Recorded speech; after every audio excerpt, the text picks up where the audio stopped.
Cette exposition est exceptionnelle dans la programmation du musée du Quai Branly parce que c'est la première grande exposition qui concerne la Côte d'Ivoire.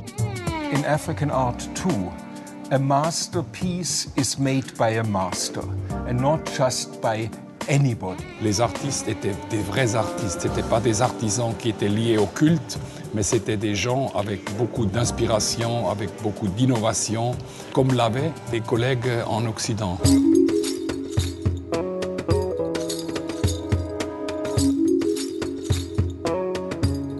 Alors cette exposition rapproche beaucoup plus de l'histoire de l'art, exactement comme elle est pratiquée pour le musée du Louvre, pour le musée d'Orsay, pour le musée Guimet, en rassemblant les pièces non seulement par groupe stylistique, par population, et à l'intérieur de ces groupes stylistiques de retrouver la main d'un artiste dont on n'a pas toujours retenu le nom.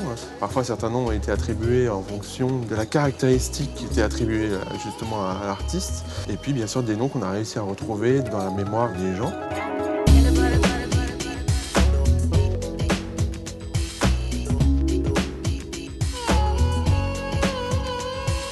Cette œuvre me touche tellement parce que la façon comme il a travaillé le corps d'une femme avec une distinction, avec une sérénité dans le visage qui fait vraiment penser à de plus grands artistes mondiaux. Donc pour moi, c'est l'œuvre pour découvrir.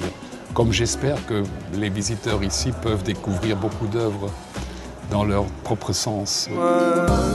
Je suis aujourd'hui, en tant qu'artiste d'aujourd'hui, à côté des gens dont je n'ai même pas le droit de côtoyer l'atelier. C'est des gens qui étaient vénérés.